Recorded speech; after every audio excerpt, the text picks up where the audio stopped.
Hi everyone, আমি Apu Biswas. Megastar Shakib Khan এবং অপু বিশ্বাসের দ্বিতীয় বিয়ের ইস্যুটা নিয়ে নেট দুনিয়া এখন তুমুল আলোচনা শুরু হয়ে গেছে। নেটিজেনরা নানা রকম মন্তব্য কিন্তু ইতিমধ্যে শুরু করে দিয়েছে।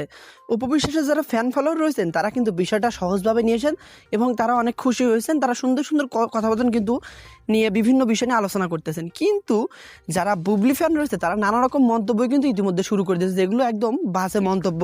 অনেকে অপু বিশ্বাসকে অপমান করার চেষ্টা করতেছে, অনেকে মেগাস্টার শাকিব খানকে অপমান করার চেষ্টা করতেছে। তবে যাই হোক, অপু বিশ্বাস কিন্তু মেগাস্টার শাকিব খানের প্রথম ওয়াইফ এবং মেগাস্টার শাকিব খানের জন্য অপু বিশ্বাস জীবনে অনেক কষ্ট সহ্য করেছেন। তো চলুন আমরা এই বিয়ের বিষয়টা অপু বিশ্বাসের মুখ থেকে একটু ক্লিয়ার ভাবে শুনে আসি। আমার ভক্তরা যেমন আছে যে কোনো একটা সময় কাউকে নিয়ে লিখবো দিদি নেগেটিভ ভাবে, নেভার নেভার এভার এভার, কখনো নয়। এটা কেন করবে না?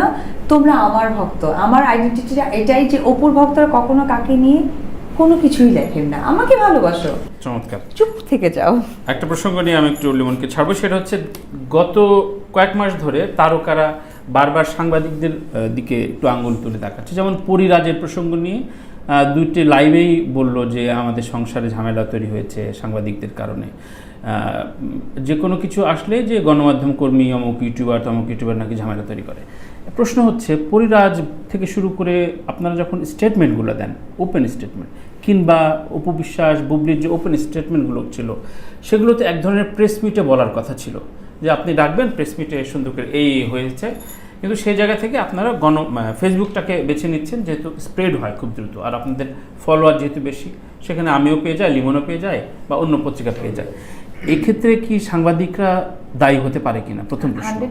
আর দ্বিতীয় প্রশ্নটা, এগুলো আপনি তো আপনার ভাবাবেগ প্রকাশ করেন যে আপনার রাগ হলো, দুঃখ হলো, সেটা প্রকাশ করে গেলেন, সেটা নিয়ে সাংবাদিকরা তো অবশ্যই কৌতূহলে জানতে চাইবেন, আচ্ছা আপনি এটা দিলেন, পুরো এটা দিল, এই প্রসঙ্গে আপনি কি মতামত? এই বিষয়গুলো আমি একদমই বলবো যে এটা একটা অসুস্থতার প্রমাণ। কারণ হচ্ছে আমি সাংবাদিকদেরকে মোটেও আমি তাদেরকে দোষ দিব না, কারণ সাংবাদিকরা কখনোই আমার বাড়িতে যায় না, গিয়ে আমাকে দেখতে আসে না যে আমি আসলে কোন দুর্বিষয়ের মধ্যে দিয়ে যাচ্ছি, বা আমার দুঃখ দুর্দশাটা কোথায় যাচ্ছে, বা আমার প্রবলেমটা কোথায়, রাইট? আমাদের এখন একটা মাধ্যম হয়ে গেছে, খুব ইজি বেস্ট মাধ্যম, যেটা হচ্ছে ফেসবুক। এখন আমার রাগ হলো, সাপোজ আমার লেমন ভাইয়ের সাথে প্রচুর ঝগড়া হলো, এখন আমি স্ট্যাটাস মারলাম লেমন ভাই খারাপ, লেমন ভাই ভালো না, লেমন ভাইয়ের নাক বোচা, লেমন ভাইয়ের চুল লম্বা। এখন আপনার ভিতরে কিউরিওসিটি আসতেই পারে যে লিমনকে তো কালকেই অপু বললো যে ওর চেয়ে হ্যান্ডসাম সুদর্শন কেউ হয় না, তাহলে অপু কেন তার নাক বোচা বললো, কেন তার চুল লম্বা বললো? এটা তো সাংবাদিকদের প্রফেশন, কিউরিওসিটি। আমি যেমন সুন্দর জিনিস দেখলে শেয়ার দিয়েছি, সুন্দর জিনিস দেখলে আমি বলতে পারছি, কারণ আমি নায়িকা। আমাকে এখনই বললে আমি একটা ফ্যাশন সচেতনতার কথা বলতে পারবো, এটা আমার প্রফেশন। সাংবাদিকদের প্রফেশন হচ্ছে কিউরিওসিটি বের করা। তা আমি চুল লম্বা লিখতে পারি, আপনাদের চুল লম্বা বিশ্লেষণ করতে সমস্যা? That's all. আমি রেসপেক্ট করি সাংবাদিক, তারা না থাকলে আমরা অপু বিশ্বাস হতে পারতাম না, স্প্লেট হতে পারতাম না। আজকে লাল শাড়ি পরে যে আমি এখানে বসে আছি, এই লাল শাড়ির পেছনে 80% কৃতিত্ব সাংবাদিকদের, 20% আমাদের, কারণ আমরা 20% মেক করেছি, 80% সাংবাদিক ছড়াচ্ছে। গুড হোক ব্যাড হোক what ever it is, but দর্শক জানছে ডোর টু ডোর। চমৎকার। লাল শাড়ি প্রসঙ্গে আসি, শাকিব খান আপনাকে কয়টা লাল শাড়ি কিনে দিচ্ছে এখন পর্যন্ত? এটা বলা যাবে না, এটা আলমারিতে আছে। আলমারিতে আছে? যাক, আছে না, সে কেনাকাটা করতে গেলে অনেক কেনাকাটা করে, এটা মিথ্যে বলবো না। এবং তার অনেক বড় হাট, মানে এটা নিবে এটা নিবে এটা নিবে, আচ্ছা না এরকম আর কি ব্যাপারটা। অবশ্যই। তো ওই জায়গায় বিয়ের দিনে আপনি শাড়ি পরেছিলেন? না, লেহেঙ্গা পরেছিলাম, এই জন্য তো দুঃখে লাল শাড়ি। আমি প্রথমে প্রসঙ্গটা এনেছিলাম যে বিয়েতে যেহেতু লাল শাড়ি পরে আমাদের দাওয়াত দিতে পারেনি, এবার লাল শাড়ির সিনেমা মানে আমাদের দাওয়াত দিচ্ছে যে আসো লাল শাড়ি দেখে যাও। আসলে আমাদের লেহেঙ্গা ছিল। আচ্ছা আচ্ছা। অনেক অনেক অনেক অনেক আমার লেহেঙ্গা আগে থেকে অনেক বেশি পছন্দ। এটা ভাসাবি থেকে নিয়েছিল এবং ভাসাবির মধ্যে গিয়ে সে টপ যে লেহেঙ্গাটা ছিল সেটাই এনেছিল, তারপর ওটা লাল ছিল।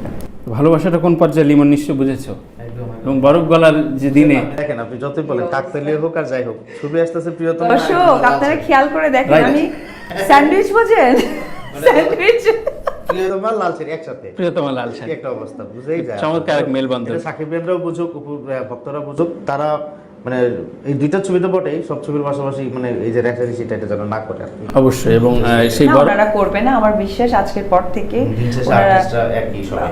অবশ্যই সবচেয়ে বড় কথা হচ্ছে সাকিবিয়ানরাদের কাছে যদি কোনো সময় আমার কোনো কিছু তাদের বাজে লাগে, বেলা শেষে আমি তো একজন নায়িকা, আমি কখনো সাকিবের সাথে প্রচুর কাজ করেছি। সো সেই জায়গা থেকে আমি তাদের কাছে এইটুকু বলবো যে ছোট মানুষ তো তারা আবেগের জায়গা থেকে লেখে বা আবেগের জায়গা থেকে করে, আর তারা যথেষ্ট ভালো। আশা করি আজকের পরে হয়তো তাদের ভুলটা ভেঙে গেলেও আর কখনো করবেন না। চমৎকার। লিমন, তোমাকে অসংখ্য ধন্যবাদ। এবং আমি শেষ একটা প্রশ্ন রেখে, যে ঈদে তোমার যদি একটা বাকেট লিস্ট করতে বলা হয়, লাল শাড়ি তোমার কোন পর্যায়ে রয়েছে, আর বাকি 3টা ছবি কি কি দেখতে চাও বা দেখার আগ্রহ আছে? আমি বলবো মানে আমরা তো সবগুলা টিজার এখনো দেখে করতে পারিনি। টিজার দেখেছি প্রিয়তমা, কালকে যে ছবিটা এসেছিল মানে একজন বৃদ্ধের ক্যারেক্টারে শাকিব খান, সেটা মার্ভেলাস, এটা নিয়ে অনেক আলোচনা হচ্ছে। চমৎকার গ্রাফিক ছিল ছবিটাতে। তো এখন পর্যন্ত শাকিব খানের ছবি আসলে যেটা হয় যে উনি মানে এমনি যখন শুরুটা করেন তখন 50% এগিয়েই শুরু করেন। তো এটা তো অবশ্যই একটা প্রথমে কৌতূহলের জায়গা। হ্যাঁ, তারপরে আলোচনার জায়গায় যদি আমি বলি, সুরঙ্গ অনেক আগে থেকে আলোচনাটা শুরু করেছে সিনেমাটা নিয়ে। আপনার নিশ্চয় একটা ফ্যাক্ট, রাহেন রাফি ভালো ছবি বানান, এটা প্রমাণিত। আমি ওইটার কথা বলবো, তারপরে আমি লাল শাড়িটার কথা বলবো, কারণ অপু বিশ্বাস কিন্তু একজন ফ্যাক্ট। শাকিব খানের সঙ্গে অপু বিশ্বাসের সম্পর্ক, আমি বলছিলাম যে বরফটা গলছে, এটা আমি কেন বলছিলাম ভালো, ইন্ডাস্ট্রি, না এটা বাংলাদেশ জুড়ে আলোচনা, ইন্ডাস্ট্রিটার জন্য দরকার, এটা কিন্তু ইন্ডাস্ট্রিটার জন্য দরকার। আমি যদি এই নিউজটা লিখতে পারি আবার যে শাকিব খান এবং অপু বিশ্বাস এক ছবিতে, আমার মনে হয় যে কমার্শিয়াল ছবি বা ট্রেডিশনাল ছবির জন্য এটা একটা দারুণ গুড।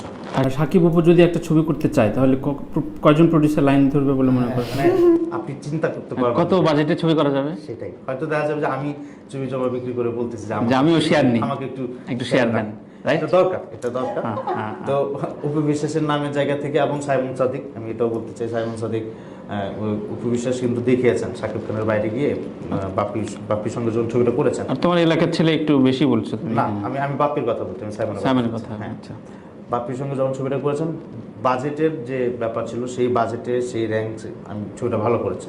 তাই আমি আশা করবো যে ওনার নামে এবং ছবিটা যে গল্প বাংলাদেশের তাঁত শিল্প নিয়ে, সেই গল্পের ভারে সাইমন সাদিকেরও একটা ফ্যান পেজ আছে। সব কিছু মিলে অপু বিশ্বাসকে সাইমনের সঙ্গে দেখতে কেমন লাগে, এটারও একটা কিউরিয়াসিটি অনেকের থাকে। সব কিছু মিলে আমার মনে হয় যে সব কিছু ভালো হোক। এবং চমৎকার একটা গ্রাফিক্যাল বৃদ্ধ সাকিবকে দেখলাম, মনে হয় না যে আমিও তো এই সময় বুড়ি হয়ে যাব, তখন নিশ্চয়ই যে কোনো কষ্টে যে কোনো ছবিটা দেখে একটা মজার তথ্য দিই, সেটা হচ্ছে যখন ছবিটার হয়েছে তো আমি ফেসবুক দেখছিলাম, দেখে আমার ভীষণ ভালো লেগেছে। সামাও আমি শুয়েছিলাম, তো আমার হাতের কাছে আব্রামও ছিল, তো ও গেম খেলছিল, ওর পড়া টড়া নেই আর কি, তো গেম খেলছিল। আমিও ফেসবুক ন্যাচারালি এখন তো বেশি দেখা হয় নিউজের ক্ষেত্রে কি হচ্ছে না হচ্ছে, দেখতে দেখতে আমি আবার ওটা ছবিটা করছি, তো এভাবে দেখে ওকে আচ্ছা না ফার্স্টে বুঝতে পারেন তাকাচ্ছে, আমি বললাম তো এটা কে, দাদা। আমি সবাই ভালো করে দেখো। আচ্ছা, তো বলছে মম, আমি সেটা পাপা, ও মোবাইলটা নিয়ে জুম করছে পাপা